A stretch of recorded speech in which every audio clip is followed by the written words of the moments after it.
Hi friends, welcome to my YouTube channel ESN Thambis. இன்றைக்கி நம்ம எதை பற்றின வீடியோ பார்க்க இருக்கோன்னா நம்ம எல்லாருக்குமே தெரியும். இப்போ பஹல்காமில் எப்படி அட்டாக் ஆச்சு டெரரிஸ்ட்னால், அதனால் பாதிக்கப்பட்ட மக்கள் எந்த அளவுக்கு அவங்களோட குடும்பத்தில் இருக்கிற நபர்களை இழந்துட்டு எவ்வளோ கஷ்டப்படுறாங்க, நாடே ஒரு கொந்தளிச்சு போயிருக்கிற நிலைமையில் இருக்குது. இந்த நிலையில் நம்மளோட இந்திய அரசாங்கமும் மினிஸ்ட்ரி ஆஃப் டிஃபென்ஸ் அவங்கள்ட்ட இருந்து ப்ராட்காஸ்டிங்கில் இருந்து அவங்க அஃபிஷியலாக லெட்டர் கொடுத்துருக்காங்க. இதை பற்றின விஷயத்தை எதை சோஷியல் மீடியாவில் பேசணும் பேசக்கூடாது அப்படிங்கிறத பற்றி நம்மளுடைய யூடியூப் சேனல் ஒரு எக்ஸர்வீஸ்மேன் வெல்ஃபேருக்காக உருவாக்கப்பட்டது. அதனால் நம்ம இந்த விஷயத்தை பற்றி எந்த அளவுக்கு பேசணும் அப்படிங்கிறது இருக்குது வரைமுறை. ஃப்ரெண்ட்ஸ், உங்கள் எல்லாருக்குமே தெரியும், பஹல்காம் அட்டாக் ஜேஎன்கேயில் இருக்குது, ஜம்மு அண்ட் காஷ்மீரில். அது ஒரு டூரிஸ்ட் ஸ்பாட். அமர்நாத் யாத்திரை போகிறதுக்கு முன்னாடி ஸ்பாட் அந்த இடத்துல இருந்து எல்லோரும் தங்கி அதை ஒரு மினி சுவிட்சர்லாந்து அப்படின்னு சொல்லுவாங்க. நம்மலாம் ஜேஎன்கேயில் சர்வீஸ் பண்ணியிருக்கோம். பஹல்காம் எவ்வளோ இம்பார்ட்டண்டான ஒரு ஸ்பேஸ் அப்படின்னு சொல்லி எல்லாருக்குமே தெரியும். காஷ்மீரில் எப்படி குல்மார்க் சோனமார்க் எப்படி இருக்கோ அந்த மாதிரி இது பஹல்காம் அமர்நாத் யாத்திரை போகிறதுக்கு முன்னாடி இருக்கிற ஒரு ஹில்ஸ் ஏரியா தான். அந்த ஏரியா ரொம்ப அருமையாக இருக்கும். எல்லா டூரிஸ்ட் ஸ்பாட்டும் அங்கே தங்குவாங்க, வைப்பாங்க. அது எல்லாருக்குமே தெரிஞ்ச விஷயந்தான். தீவிரவாதிகள் அந்த இடத்த சாய்ஸ் பண்ணி அதை அட்டாக் பண்ணியிருக்காங்க. அதனால் 26 அப்பாவி பொதுமக்கள் இறந்துருக்காங்க. இது மிகவும் கண்டிக்கத்தக்க ஒரு விஷயம்.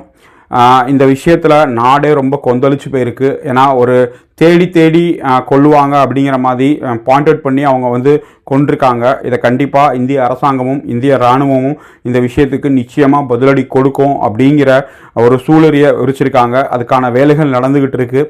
இப்போ இந்த நிலையில் நம்மளோட அரசாங்கத்தில் இருந்து அஃபிஷியலாகவே ஒரு லெட்டர் கொடுத்துருக்காங்க. இந்த மாதிரி இராணுவ நடவடிக்கைகளை பற்றி பொது வழியில், அதாவது வாட்ஸ்அப், ஃபேஸ்புக், இன்ஸ்டாகிராம், யூடியூப் இந்த மாதிரி சோஷியல் மீடியாவில் பேசக்கூடாது அப்படின்னு. எதை பற்றினா இராணுவத்தோட நடவடிக்கையும் இராணுவம் எந்த மாதிரி செஞ்சுக்கிட்டு இருக்கு, அவங்களோட மூமெண்ட், அவங்க எங்கே போகிறாங்க, எங்கே வராங்க, எத்தனை பேர் போகிறாங்க, அந்த மாதிரி எந்த விதமான நாட்டோட பாதுகாப்போட சமரசம் செய்யக்கூடிய விஷயங்களை பகிரக்கூடாது. ப்ளஸ் லைவ் கவரேஜ் எதையும் பண்ணிடக்கூடாது அப்படிங்கிற விஷயத்த அவங்க சொல்லியிருக்காங்க. ஏன்னா இது நாட்டோட பாதுகாப்பு கருதி அவங்க எதையும் செய்யக்கூடாது அப்படிங்கிற விஷயத்த ரொம்ப சொல்லியிருக்காங்க. இதுக்கடுத்து ப்ரொபகண்டா மீடியா அப்படின்னு சொல்லுவாங்க. ஒரு விஷயம் நடக்காமல் இருக்கும், இல்லை வேறு எங்கேயாவது நடந்திருக்கும், இல்லை பழைய ஒரு 5 வருஷம் 10 வருஷத்துக்கு முன்னாடி இருக்கிற ஃபோட்டோஸ், வீடியோஸ், இல்லை வேறு ஏதாவது இடத்துல நடந்த விஷயத்தை எடுத்துகிட்டு இங்கே நடந்த மாதிரி ப்ரொபகண்டா வீடியோ அப்படின்னு சொல்லுவாங்க. ஒருத்தரை பொய் சொல்லிக்கிட்டே இருக்கிறது, இது தனியாக ஹேண்ட்லர் வச்சு நடத்திக்கிட்டு இருக்காங்க.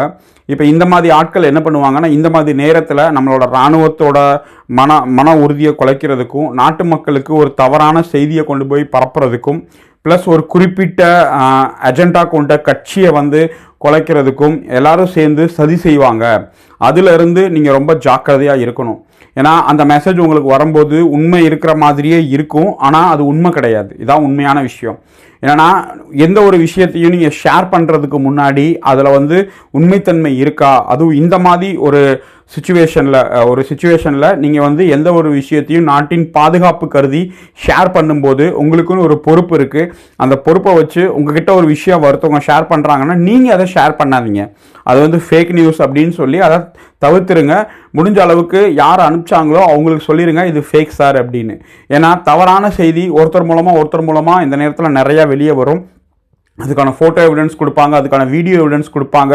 ஆனால் அது எதுவுமே உண்மை கிடையாது. அதில் ஏஐ ஜென்ரேட்டராக இருக்கலாம், இல்லை பழைய வீடியோஸ்க்கு மேலே ஏதாவது எடிட்டிங் பண்ணி வாய்ஸ் மெசேஜ் பண்ணலாம். இன்றைக்கி டெக்னாலஜி எல்லாமே வந்துருச்சு, சரியா? பிரைம் மினிஸ்டர் அவங்க மோடி பேசுன மாதிரியே அந்த மாதிரி ஒரு பேசி வரலாம். இல்லை நம்ம இராணுவ தளபதி பழைய வேற எங்கேயாவது ஸ்பீச் கொடுத்துருக்கலாம்.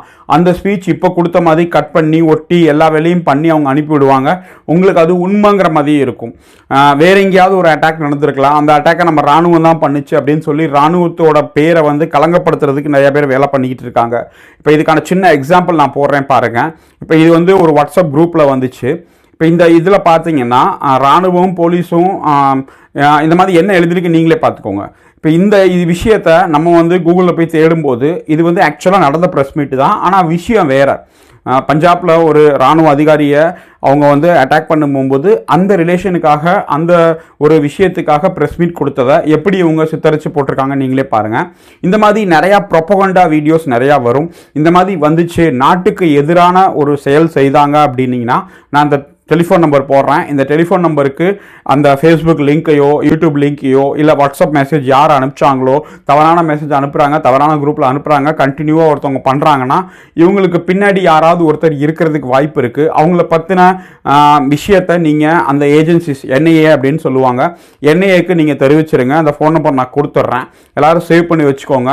இந்த ஃபோன் நம்பருக்கு நீங்கள் சொன்னீங்கன்னா அவங்க அதை என்கொயரி பண்ணி மானிட்டரிங் பண்ணி இவங்க யார் என்ன ஏது அப்படின்னு சொல்லி என்கொயரி பண்ணுவாங்க. ஏன்னா இதில் வந்து நம்ம சிஸ்டத்துக்குள்ளேயே நிறைய OGW அப்படின்னு சொல்லுவாங்க, ஓவர் கிரவுண்ட் ஒர்க்கர், இல்லை டெரரிஸ்ட்டுக்கு ஆதரவாக செயல்படக்கூடிய நிறைய நபர்கள் காசு கொடுத்து வாங்கி வச்சுருக்காங்க ஃபேக் விஷயத்தை செய்கிறதுக்கு.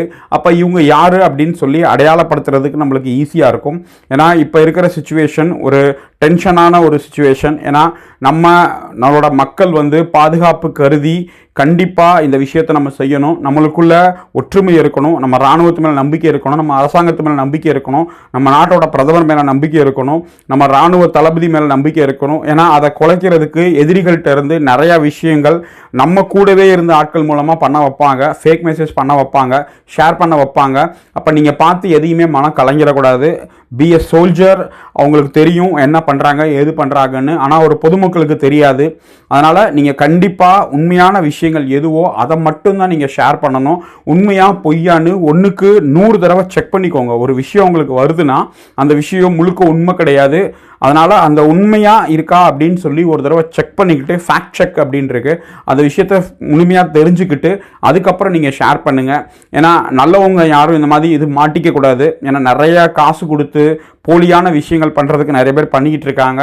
அதனால தான் சொல்கிறேன், நம்ம இராணுவம் கண்டிப்பாக பெஹல்காமில் ஏற்பட்ட அந்த ஒரு சம்பவத்துக்கு கண்டிப்பாக நடவடிக்கை எடுப்பாங்க. நம்ம அரசாங்கம் हमारे पास समय सीमित है, लक्ष्य बड़े हैं. நடவடிக்கை எடுப்பாங்க. அவங்க வேலையை பண்ணிக்கிட்டு இருக்காங்க. நம்ம as a பொதுமக்கள், முன்னாள் இராணுவ வீரர்கள் நம்மளோட குரூப்பில் இருக்காங்க, நம்ம சேனலையும் பார்த்துக்கிட்டு இருக்காங்க. நம்ம செய்ய வேண்டியது நம்மளோட அரசாங்கத்துக்கும் நம்மளோட இராணுவத்துக்கும் நம்மளோட பொதுமக்களுக்கும் இந்த ஒரு விஷயத்தை ஷேர் பண்ணணும். நிறையா விஷயங்கள் பொய்யாகவும் ஃப்ராடாகவும் போலித்தனமான ஒரு சோஷியல் மீடியாவை பயன்படுத்தி இராணுவத்தை வந்து பெயரையும் அதோட நன்மதிப்பையும் கலங்கப்படுத்துறதுக்கு நிறைய பேர் நிறைய ஃபேக் அலிகேஷன்ஸ் வச்சுக்கிட்டு இருக்காங்க. நீங்கள் பாகிஸ்தான் மீடியாவில் போய் பார்த்தீங்கன்னா ஒரு பேரை போட்டு இராணுவ மேஜர் எப்படி சொல்லிட்டாரு, இராணுவ சுபதார் அப்படி சொல்லிட்டாரு, ஒரு கர்னல் அப்படி சொல்லிட்டாங்க அப்படின்னு சொல்லி ஒரு ஜென்ரலாக ஒரு பேரை போட்டு வாட்ஸ்அப் மெசேஜை போட்டு அவங்க வந்து ப்ரொபகண்டா வேலை பண்ணிட்டு இருக்காங்க. அது உண்மையிலேயே இவங்க கிரியேட் பண்ணதா, யார் கிரியேட் பண்ணது யாருமே போய் பார்த்தது கிடையாது. இந்த மாதிரி நிறையா வேலைகள் பண்ணிகிட்டு இருக்காங்க. அதை ஷேர் பண்ணி அந்த ஸ்க்ரீன்ஷாட்டை ஷேர் பண்ணி இந்தியாவில் எப்படி நடக்குது, இந்தியாவில் அப்படி நடக்குது அப்படின்னு சொல்லி நிறைய விஷயங்கள் பண்ணிக்கிட்டு இருக்காங்க. அதனால தான் நம்ம ஒரு இராணுவ வீரர் குடும்பம், இராணுவ வீரரோட அவங்களோட நினப்பு எப்படி இருக்கும் நம்ம எல்லாருக்குமே தெரியும். அதனால் எந்த விதமான ஃபேக் மெசேஜஸையும் ஃபேக் விஷயத்தையும் நம்ம ஷேர் பண்ணக்கூடாது. நம்ம குரூப்ஸ்க்கோ மற்றதுக்கோ வந்தால் யார் போட்டாங்களோ அவங்கள கூப்பிட்டு கண்டிப்பாக கண்டிக்கணும். நம்மளோட இராணுவத்துக்கும் நம்மளோட அரசாங்கத்துக்கும் நம்மளால் முடிஞ்ச முழு ஒத்துழைப்பையும் முழு ஆதரவையும் நம்ம கண்டிப்பாக தெரிவிக்கிறோம் அப்படிங்கிறத மட்டும் இந்த வீடியோவில் நான் சொல்லிக்கிறேன்.